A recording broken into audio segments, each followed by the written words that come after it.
Hello, my name is Susanna. This is my adventure journal, and I've got another backpacking trip in today, which is obvious from the shipping containers behind me. I'm actually doing the Trans Catalina Trail, so I'm going to the offshore island of Santa Catalina off of California. So the first step in hiking the Trans Catalina Trail is getting to Catalina. So the only port that has a ferry that goes to the town of Two Harbors, which I'll explain later, is in San Pedro, which is right next to the port of LA. So step number one, heading to the terminal, taking the boat, and hopefully getting out of this marine layer fog. So here it is right here. It's the Catalina Express terminal. Again, shipping containers there. Let me move to the side here. There's the Vincent Thomas Bridge right there. So I'm gonna go in and pick up my tickets and get in line to board the boat.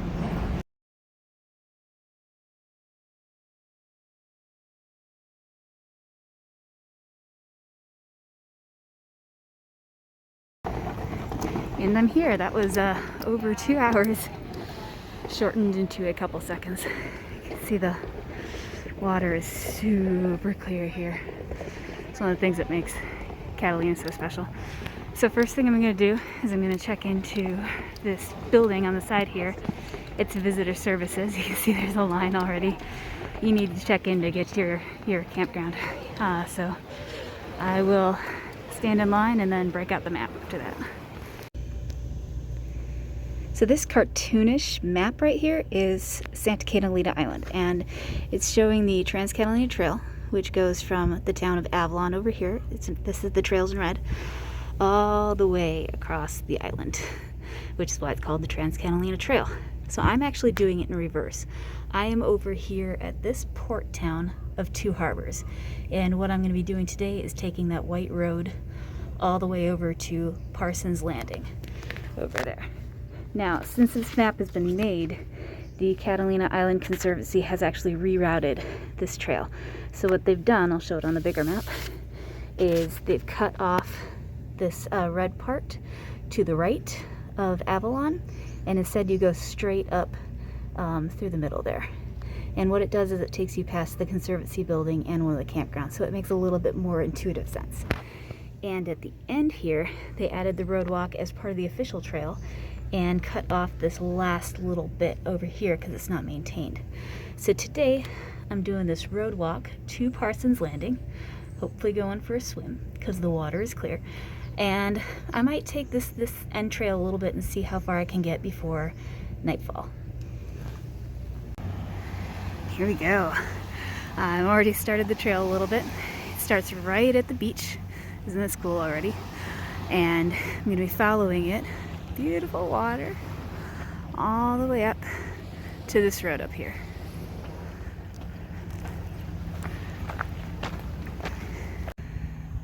And right around this bend is the town of Two Harbors that we just left.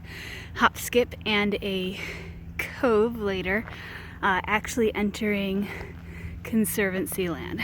So part of Catalina is developed with houses, and Avalon's really developed, lots of shops and everything. And then part was left to be protected. So entering the protected section, where there is potentially buffalo. There's a car coming. I'll pick this up in a second. And this is a sign of all the dangers right next to the Conservancy sign. Catalina is a very unique hiking experience. There are bison here, yes, buffalo. Probably get more into that reason and when we actually see one. Rattlesnakes, ticks, poison oak. It gets really, really hot here. There's no shade. As you can tell, there's lots of just sheer cliffs, so rock falls are a problem. Fires are definitely a problem, although it's the one part in California that's not on fire right now. And then there's always the threat of tsunamis, because this is California. So the road kind of dips in and out of these little cove areas. Some of them can be very, very far back, so you're walking around them for a long time. But coming up on this turn, you can get some nice views. So you can get some inland views and then some coastal views right here. But this is why you hike Catalina. This is a gorgeous site here. And this road is actually pretty easy. It's a very forgiving grade to it, so it's easy to hike. And I am doing this backwards, so you are kind of supposed to end with this easy hike and gorgeous views. But I grabbed that site at Parsons Landing, and it does remind me, we'll look at this while I talk, it does remind me that there are some unique issues to hiking the Trans Catalina Trail, and one is obviously taking the boat over here. Another one is there's no dispersed camping. So all the camping you do on the trail has to be at designated campsites, and the furthest ones to the west is Parsons Landing. Another issue is there's no real running water along the trail, so you're not collecting and filtering your own water. There are faucets with potable water at various places along the way, so you get water from there, but Parsons Landing has none of that. So you actually have to purchase a locker that has water and a bundle of firewood and a fire starter in it, and it's 20 bucks. 20 bucks, but it's either that or carry all the water you need in a hot environment 6 miles. So this trail is 6 miles, and I just paid the 20 bucks. The campsites are actually really expensive as well. The more primitive ones, like Parsons Landing, are $25 per person, and then the one at Two Harbors, the town I just came from, was $30 per person. So the fees for this trip can add up quick, but it is a really cool, unique experience. And the rest of California is on fire right now. I have been hard pressed to find a bad view today. I believe this is the Boy Scout camp up here, and if it is, gonna kind of turn away from the coast for a little bit, and see that bit jutting out there. I think that's a peninsula. We're just cutting over that peninsula. This is so beautiful, so beautiful. It is the Boy Scout camp. So cutting across this peninsula, there's a couple trees here which are nice because there's no shade on the island, except for a select few trees. Blackjack Campground is actually in the trees, but that's night 3. This is night 1. But my first time walking through this, there was kind of a like a fog, like a marine layer, and all these like what looked to be abandoned structures in the fog. Looked super creepy. Not so much in the daylight. Kind of makes sense in the daylight. Okay, going over the peninsula, and then should be able to see Parsons Landing, I think. Just crested the peninsula right here, and I can see Parsons Landing. It's right here. I can already see don't mind the wind, I already see a tent down there. Almost there. Welcome to Parsons Landing. My campsite is campsite number 1. I saw it. It's kind of tucked back here behind this bush. As you can see, they're nice, primitive campsites right on the beach. Steps from the water and kind of away from everything, which is kind of rare on this island sometimes. It's becoming more and more developed. So there's some more campsites down there, and then there are bathrooms over here and trash cans, and I'm gonna need to find where my locker is. I found the locker. They are in between the porta potties. So there's porta potty, locker, porta potty, locker. Alright, I'm gonna open mine.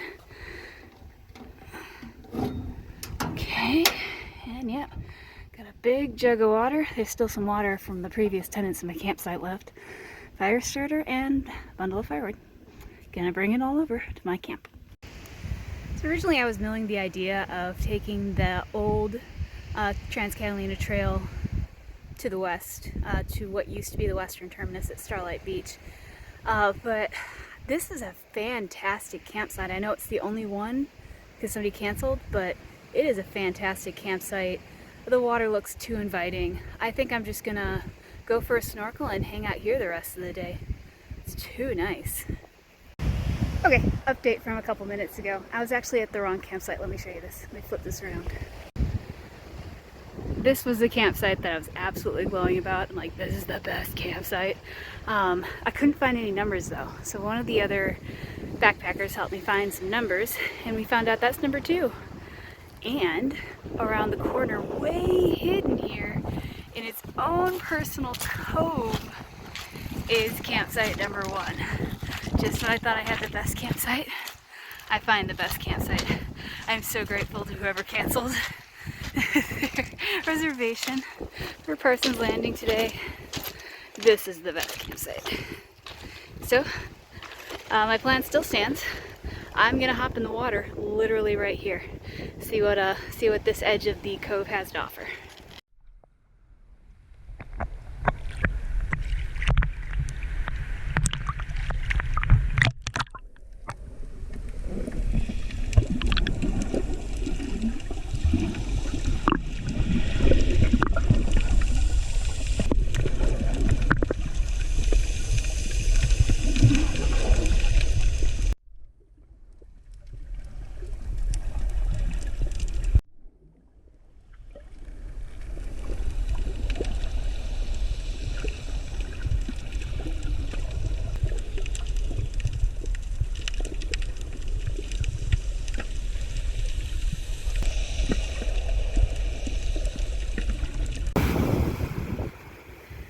The snorkeling was kind of surgy.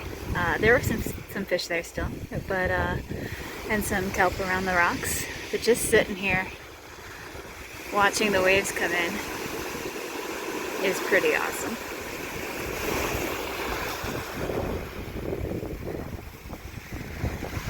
To the other side of the beach. This is right outside my little cove. Well, I'd say that makes a pretty successful day 1. Tomorrow, day 2, I'm technically heading straight back to where I came from, Two Harbors, but I'm going to be going up the ridge and kind of over to the other side. So I'm going to be getting views of both sides of the island tomorrow. That's day 2 of 4 days.